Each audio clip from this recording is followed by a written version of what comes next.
Hola, dentro del marco de la alineación del examen Saber 11, en esta oportunidad les voy a hablar de la prueba de inglés. Esta prueba, a diferencia de las demás pruebas que componen el examen, no tiene cambios considerables, se mantiene su estructura, la estructura que ya la población que ha aplicado, padres y docentes conocen, se mantiene la estructura y se mantiene el formato. Sin embargo, nos interesa que ustedes conozcan y recuerden cuáles son las características de esta prueba. Bueno, recordemos entonces que esta prueba pretende evaluar los niveles de lengua de los estudiantes alineados al marco común europeo. Básicamente los tres primeros niveles de este marco, que son el nivel A1, nivel A2 y nivel B1. Algunos estudiantes que a presentar su examen, si no alcanzan el nivel inferior del nivel A1, reciben como un resultado un nivel inferior a este, A-, y en el caso de los estudiantes que por el contrario están en el nivel B1 o superan este nivel, reciben dentro de estos resultados un B+. Pero básicamente esos son los tres niveles a los cuales apunta esta prueba. Todas las partes que componen la prueba, cada una de las partes que componen la prueba apuntan a niveles distintos, como veremos a continuación.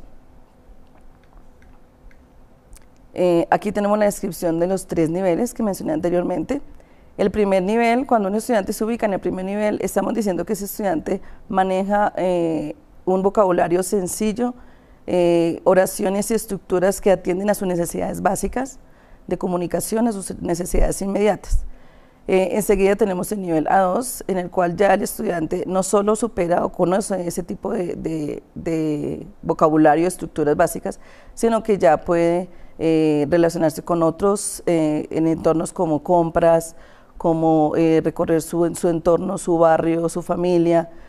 Y en el nivel B1 ya podemos encontrar los estudiantes que no solo manejan los dos niveles anteriores, sino que ya se enfrentan a vocabulario mucho más complejo, estructura más compleja, pueden enfrentar discusiones de tipo académico, pero de temas que les son conocidos, pueden enfrentar textos también de tipo académico y de tipo no académico, pero con vocabulario mucho más complejo y extenso. La meta que tiene el país y que tiene el Ministerio de Educación Nacional apunta a este último nivel, el nivel B1. Se espera que los estudiantes que terminen la educación media, estudiantes de grado 11, al terminar sus estudios y presentar el examen de Saber 11, den cuenta y que alcancen el nivel B1.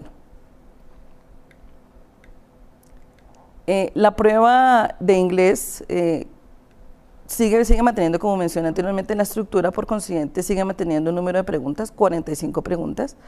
Estas preguntas deben ser respondidas durante 1 hora y están organizadas en 7 diferentes partes. Las partes son las diferentes excusas que se tienen para poder evaluar los niveles anteriormente mencionados. A continuación vemos algunos ejemplos de preguntas de las diferentes partes. En este caso estamos viendo la parte 2. En la parte 2, por ejemplo, tenemos donde el estudiante tiene que leer 2 columnas y establecer una relación entre la columna 1 y la columna 2 y escoger las palabras que describen lo que tenemos en la columna de la izquierda. Tenemos una serie de descripciones y en la columna de la derecha una serie de palabras. Debe relacionar cada una de estas palabras con esas descripciones y enmarcar sus respuestas en la hoja de respuestas.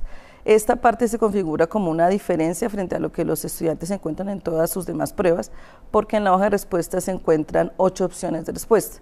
Como los conocedores de las pruebas de saber, usualmente siempre tenemos en la hoja de respuestas 4 opciones, como son preguntas, textualización múltiple con única respuesta, pero en el caso de inglés esta parte, digamos, es irregular frente a las demás.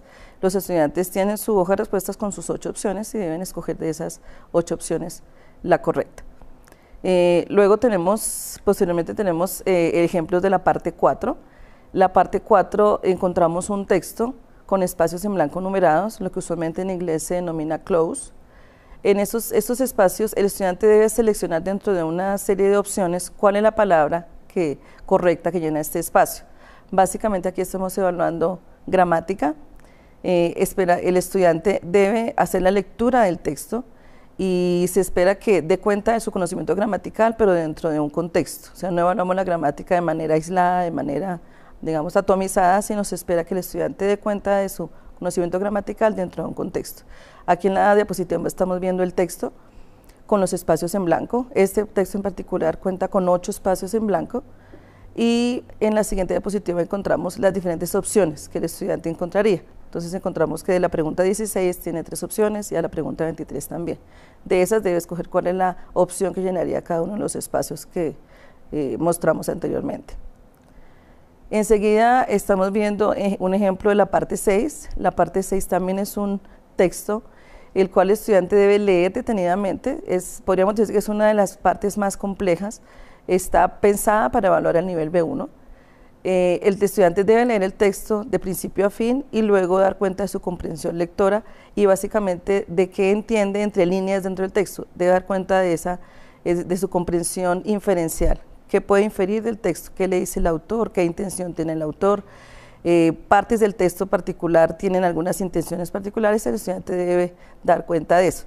Entonces, hace la lectura del texto y posteriormente, como vemos en la diapositiva, encuentra el conjunto de preguntas. Por ejemplo, la primera pregunta le indaga por qué pretende el autor del texto. La segunda pregunta, la tercera pregunta, indaga por aspectos ya centrales del texto, pero todo tiene que ver con una lectura inferencial, que es una tarea, digamos, compleja y por eso está pensada para el nivel más alto de la prueba. La pregunta 35 que estamos viendo en la siguiente diapositiva es una pregunta que depende del texto y más que depender del texto, configura y encierra todo el sentido global del texto. Es una de las preguntas más complejas y prácticamente es de las últimas que tenemos en la prueba. Muchas gracias por dedicar tiempo a observar este video. Si tienen dudas adicionales a lo que acabamos de ver, pueden consultar nuestra página web www.ifes.gov.co. Allí encuentran otros ejemplos de preguntas y mayor información sobre la prueba.